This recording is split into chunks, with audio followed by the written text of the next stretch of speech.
Bună ziua! Îmi spune Dumitru Ponetencu, sunt medic urolog de specialitate. Și în ziua aceasta am privilegiul să vorbesc despre sănătatea sexuală a bărbatului vârstnic. Există mai multe gradații și mai multe perioade de vârstă. O chestie de care eu aduc aminte acum este o gradare propusă de un scriitor care a spus că, de fapt, fiecare om trece prin 3 vârste. Bărbatul trece prin vârsta de fiu, vârsta de soț și de vârsta de tată, și femeia trece de vârsta de fiică, de vârsta de soție și vârsta de mamă.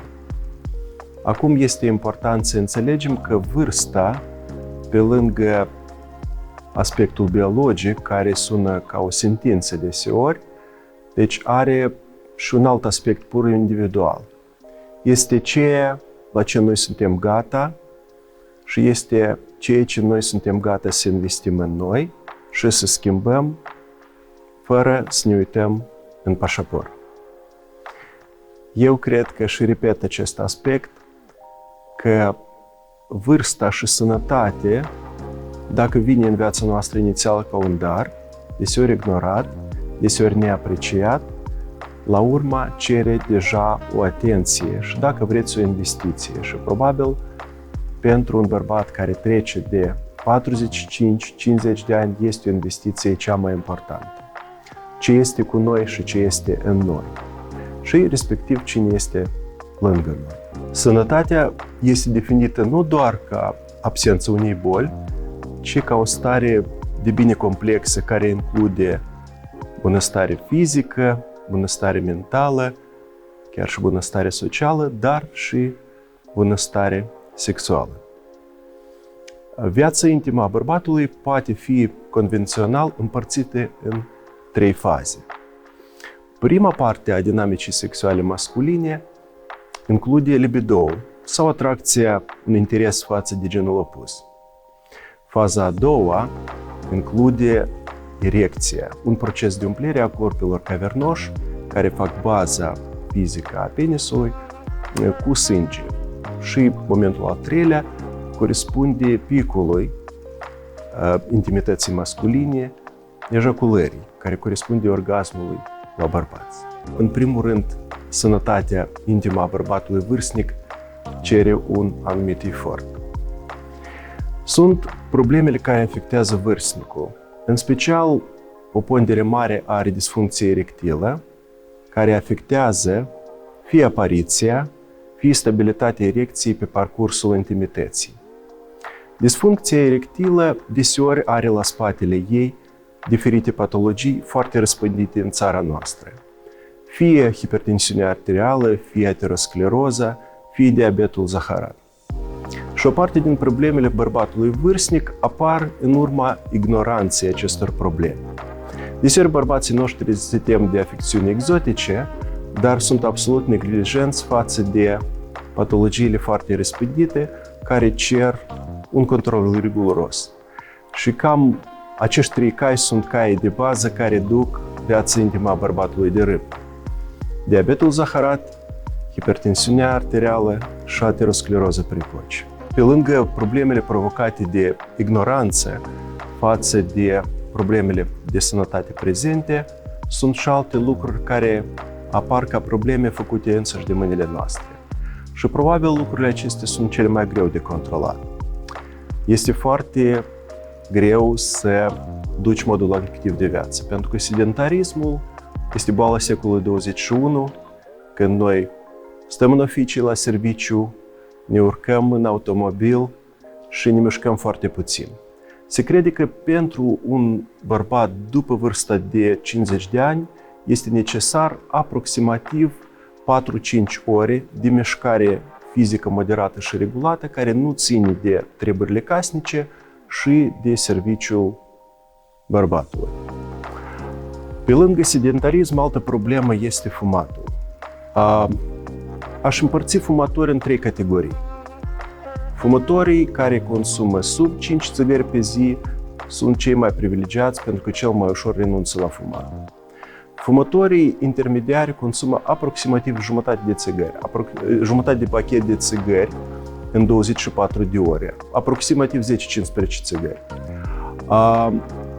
Riscul lor de problemele sexuale și de sănătate generală este intermediar și fumătorii majori, care consumă mai mult de 20 de țigări în 24 de ore, au riscurile cât mai sus de brâu, riscurile cardiovasculare și riscurile și mai jos de brâu, care afectează și funcția erectilă. O altă problemă ar fi consumul de alcool. Într-adevăr, într-o țară unde vinificația este la putere, e greu să vorbești despre daunele alcoolului, dar principiile consumului rațional de alcool sunt următoare, foarte simple. Nimic regulat, nimic în fiecare zi și nimic abuziv. Pe lângă fumatul, consumul abuziv de alcool și sedentarismul, între factorii care pot fi sursă de probleme pentru un bărbat, se numără de asemenea o expunere repetitivă la frig. Tractul nostru urogenital nu iubește frigul. De fapt, nu iubește atât frigul cât hainele nepotrivite. Și recomandarea mea ar fi ca să vă îmbrăcați întotdeauna potrivit timpului de afară. Încă o problemă posibilă este problema constipațiilor, problema tulburărilor tractului intestinal cu scaun mai rar decât o dată la 2 zile. Din ce cauză problemele constipațiilor afectează tractul urogenital? E destul de simplu. E o problemă peste perete, pentru că prostata, care se află la intersecția căilor urinare și căilor genitale, ea se află de fapt peste perete față de ultima parte a intestinului gros, intestinului rect. Și tulburările funcționale a colonului, a rectului, afectează și funcția aparatului urogenital. Bărbatul are o tendință de a vedea în viața intimă, în viața sexuală, doar aspectul fizic, să spunem așa, tehnic. Femeia este în mare măsură axată pe latura psihoemoțională a intimității. Totuși, pe lângă momentele patologice care sunt legate de prezența diferitor boli sau modul nesănătos de viață, este o problemă care ține de alegeri greșite, de lipsa bunăstării sociale, care este caracteristică timpurilor noastre și țării noastre. Este conceptul cuplului temporar dezintegrat. Problema aceasta foarte, foarte frecvent afectează intimitatea, inclusiv și intimitatea cuplului vârstnic. Cuplul temporar dezintegrat apare atunci când soții sau partenerii nu sunt alături pe o perioadă care depășește 5-6 luni. În practica mea clinică, în mod regulat, eu văd aceste cupluri și nu sunt doar cuplurile vârstnice.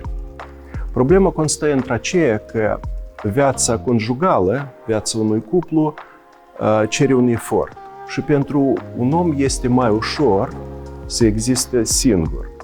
Atunci când cuplu absolut sănătos, iubitor, este separat pentru o perioadă care depășește 5-6 luni, în special în mod repetat, apare o înstrăinare care afectează atât legătura psihoemoțională în cuplu, cât și intimitatea lor.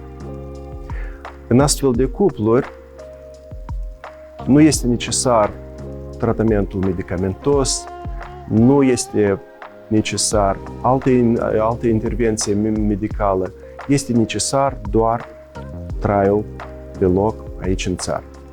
Nu toate formele de afectare a funcției erectile la bărbat au natură fizică sau organică. Nu întotdeauna în spatele unei probleme cu erecție, fie absenții la momentul începutului actului sexual, fie instabilității, fie dispariției pe parcurs, stă o boală oarecare.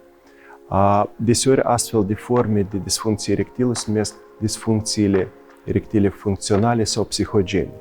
În spatele acestor probleme pot fi câteva fenomene. Un fenomen ar fi surmenajul, Alt fenomen ar fi sindromul de eșec. Ori de câte ori la bărbatul nu se primește, apare o frică. Și cu cât mai mare frica, cu atât mai rău se primește, și cu cât mai rău se primește, cu atât mai mare este frică. Și deseori, când noi scoatem pe bărbat din această zonă de disconfort, funcția erectilă se restabilește. O altă problemă este neînțelegerea în cuplu, pentru că până la urmă, sex este o formă de comunicare cu limba ei, cu mesajele ei.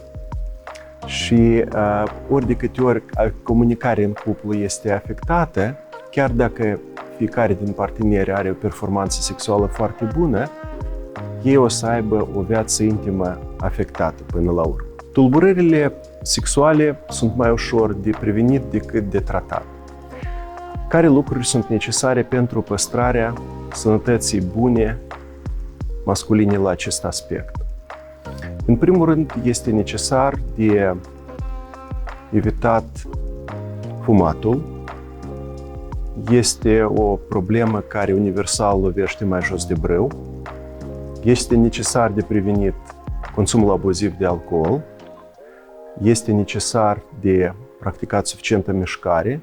Sportul amator este foarte important. Nu este necesar să mergi neapărat la sala de sport. Este suficient să practici gimnastica sau mers pe jos, ciclism, înot, aproximativ 4-5 ore pe săptămână. De asemenea, este necesară alimentație sănătoasă, este binevenit redusul consumului nocturn de mâncare și introducerea în rație alimentară a anumitor produse, în special produselor maritime, mierii de albini, nucilor. E vorba nu doar de nuci, dar și fistic, alunie, caju, arahide și a uleiului de măsline.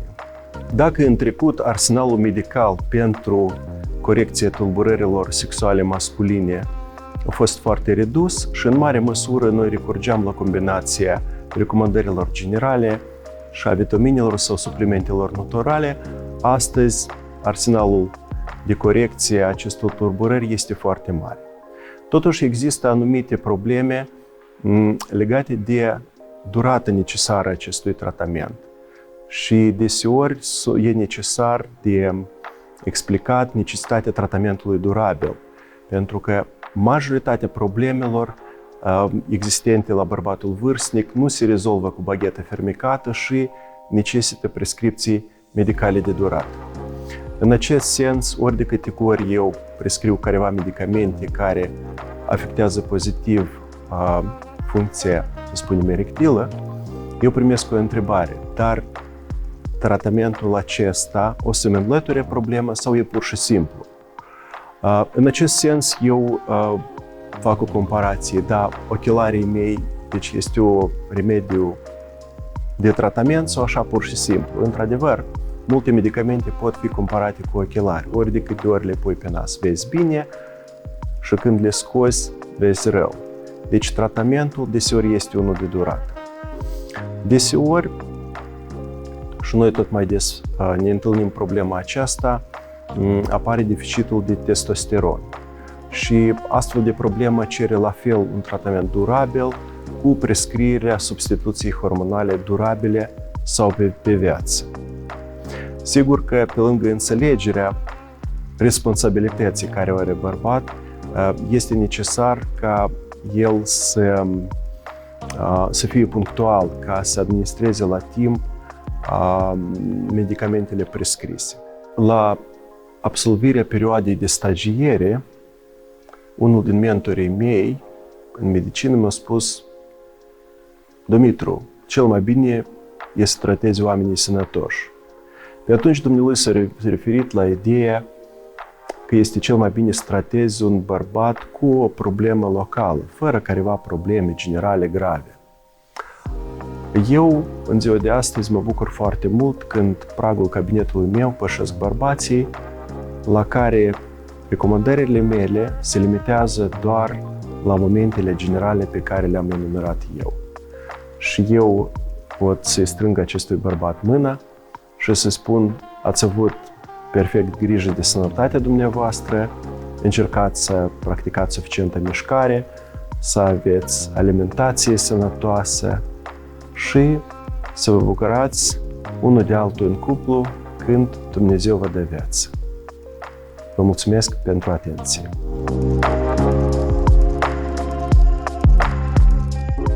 Bună ziua!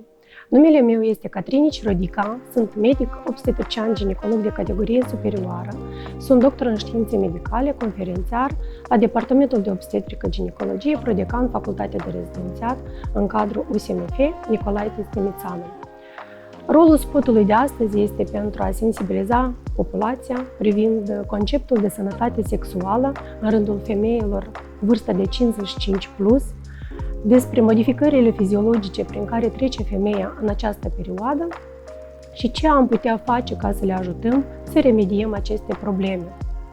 Sexul, de fapt, este un concept tabu în societatea noastră, iar mai mult ca atât, sexul la o vârstă înaintată este foarte puțin discutat. Vestea bună este că, totuși, cu vârsta, sexul nu dispare din viața omului și plăcerea și dorința de sex, ea este păstrată.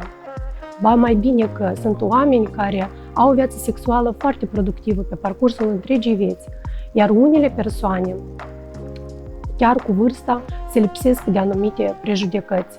E bine știut că începând cu 50 de ani, femeile și bărbații trec prin anumite transformări, modificări fiziologice. Aceste modificări se încadrează în conceptul de andropauză pentru bărbați și menopauză pentru femei. Aceste modificări sunt, de fapt, cauzate de scăderea bruscă de sinteză a hormonilor sexuale, atât masculini cât și feminini. Și aceste modificări vin cu un șir de probleme de sănătate, cu un șir de probleme psihologice, somatice, chiar și de comportament. Menopauza este o perioadă fiziologică din viața femeii, așa cum perioada juvenilă și perioada reproductivă este o parte componentă de viața unei femei. De fapt, ce prezintă menopauza în sine? Menopauza se instalează fiziologic între 45 și 55 de ani a femeii, atunci când deja de un an de zile femeia nu mai are menstruații. Menopauza este un declin în viața sexuală și în viața hormonală a femeii. De fapt, ovarele sunt cele care ne aprovizionează cu hormoni sexuali, iar în menopauză acești hormoni nu sunt sintetizați din cauza atrofierii și involuției ovarelor feminine. Femeia se naște cu un bagaj, cu o zestre, așa zisă, hormonală pe care pe parcursul vieții ea o are ca scut de apărare împotriva multor infecții, împotriva multor probleme de sănătate, împotriva multor situații cu care ea se confruntă. Și acești hormoni care, de fapt, reprezintă partea reproductivă a femeii, acele ovocite, celulele sexuale reproductive care au o limită de vârstă pentru fiecare femeie și foarte individual la ce vârstă se instalează menopauza la femeie, contează foarte mult cât de ușor ea trece prin această perioadă atât de problematică și dificilă pentru unele femei. Haideți să vedem prin ce trece o femeie în premenopauză și în menopauză, care sunt simptomele de bază care o deranjează. În primul rând ar fi bufeurile, acele fluctuații de căldură care vin în asociere cu transpirații, atât noaptea cât și ziua, o fac pe femeie să fie dezbalansată, să fie anxioasă, să fie depresivă, îi afectează calitatea somnului și calitatea vieții, pentru că vine cu creșteri de tensiune, cu puls accelerat și cu foarte mari probleme de comportament. Alte momente care ar mai deranja-o pe femeie în perioada premenopauzală și în menopauză ar fi schimbările de exterior prin care ea trece. Deci se modifică pielea. Pielea devine subțire, friabilă, scade colagenul și elastina și din cauza aceasta apar ridurile. Femeia nu se mai simte frumoasă, nu se mai simte tânără. La fel și părul suferă modificări. Părul îndeosebi părul de pe scalp devine subțire, devine friabil, se rupe, își pierde luciul, iar părul cu localizare masculină apare în viața femeii ca o povară și mai grea. Deci apare bărbia, apar mustecioarele. La fel se modifică și corpul femeii. Femeia adaugă în greutate, se adaugă foarte mult țesut adipos periumbilical în zona abdomenului și aceasta este o chestie explicată prin fiziologia care se petrece în perioada de menopauză, pentru că aceste adipocite au un rol esențial în secreția de estrogeni, hormoni atât de importanți pentru femeie, pentru a o salva în perioada aceasta dificilă pentru ea. Dereglările de comportament care au loc în viața femeii în premenopauză și în menopauză, sigur că o dezbalansează foarte mult din aspect social. Și mai mult ca atât, și aspectul sexual are de suferit. Din cauza pentru că mucoasa vaginală se usucă foarte mult, se subțiază, apar acele dureri în timpul actului sexual, așa numită dispareunie, o modificare care o implică pe femeie cumva să fie mai reticentă față de actul sexual în sine și de a refuza partenerul. Aceste modificări, sigur că îi afectează în ansamblu calitatea vieții, dar și viața sexuală. Ce ar fi bine să facă femeia în această perioadă pentru a-și îmbunătăți starea de sănătate? În primul rând, aș veni cu recomandații de a avea o viață sănătoasă, calitativă, deci o viață activă fizică, o alimentație echilibrată și sănătoasă și o viață socială foarte activă pentru a-i crește încrederea în sine, pentru a-i crește influența ei și importanța ei în societate. Dacă lucrurile trec de limita normalului, dacă aceste modificări fiziologice care au un loc în viața femeii devin patologice, este cazul să vă adresați. Nu ezitați să consultați un medic ginecolog care ar veni cu sfaturi foarte utile. V-ar da un tratament de substituție hormonală sau v-ar prescrie niște geluri sau pastile vaginale care ar crește lubrifierea și calitatea mucoasei vaginale pentru a avea viață sexuală foarte bună și calitativă. Pe lângă problemele fiziologice, sigur că crește riscul foarte mare de patologii asociate acestor modificări. Și aici vorbim despre patologia cardiovasculară, cerebrală. Acești estrogeni care pe parcursul perioadei reproductive au fost ca un scut de apărare pentru organismul femeii, sunt foarte puțini acum. Sunt lipsă și aceasta se răsfrânge asupra sănătății femeii. Deci crește riscul de infarct, crește riscul de AVC. La fel, este o problemă și cu osteoporoza. Ce ar fi aceasta? Este densitatea scăzută osoasă, ceea ce duce la multiple fracturi, la traume care foarte greu se restabilesc. O altă problemă care vine în complex cu menopauza este incontinența urinară și dereglările de statică ale organelor genitale. Aici foarte mult are de suferit și impactul anume asupra vieții sexuale este foarte afectat. Femeile de regulă nu vorbesc despre aceste probleme, dar incontinența urinară, ceea ce înseamnă evacuarea involuntară a urinii, o face pe femeie să se închidă în sine, să nu vorbească despre aceste momente cu partenerul, ceea ce este o greșeală. Deci, vorbiți cu partenerul dumneavoastră, încercați să găsiți un suport și un prieten în partenerul de viață și lucrurile pot trece de la sine foarte ușor. Dar dacă nu, atunci mergeți și apelați la un tratament de substituție sau un tratament care v-ar ajuta să faceți față acestor momente. E bine să faceți sex. De ce? Sexul nu este predestinat doar tinerilor. Este doar un mit că sexul este doar pentru tineret. Sexul are foarte multe beneficii pentru viața omului. Și care ar fi aceste beneficii? În primul rând, oamenii care fac sex sunt oameni fericiți. În al doilea rând, s-a demonstrat că cei care fac sex de 2-3 ori pe săptămână arată cu 10 ani mai tineri decât cei de vârsta lor. Deci, întinerim prin faptul că facem sex. În timpul actului sexual se elimină o multitudine de substanțe biologice active, cum ar fi dopamina, cum ar fi endorfinele, care ne creează o stare de bine, o stare de fericire. Dispare stresul, dispare depresia și dispare frica, ceea ce este foarte des întâlnit în perioada de îmbătrânire. La fel, se secretă oxitocină, acel hormon, așa zisul hormonul al fericirii, al prieteniei, al atașamentului, crește foarte mult relația dintre dumneavoastră și partenerul dumneavoastră de viață. Aveți doar de câștigat prin faptul că o să faceți sex și o să vă apropiați și o să treceți anii mai sumbri ai vieții dumneavoastră alături de persoana dragă și o să fiți mai încurajată și mai utilă. Pe lângă faptul că starea vaselor are doar de a se îmbunătăți în timpul actului sexual, vă protejează de infarct și de AVC-uri.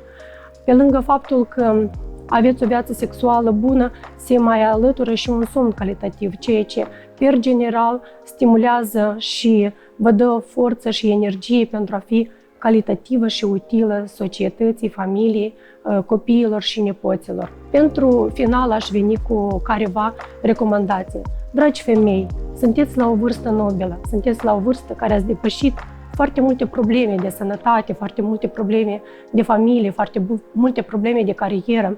E timpul să aveți grijă de voi, e timpul să arătați bine, să fiți fericite, să fiți împlinite și să aveți o viață calitativă. Deci, nu ezitați să vă trăiți frumos viața.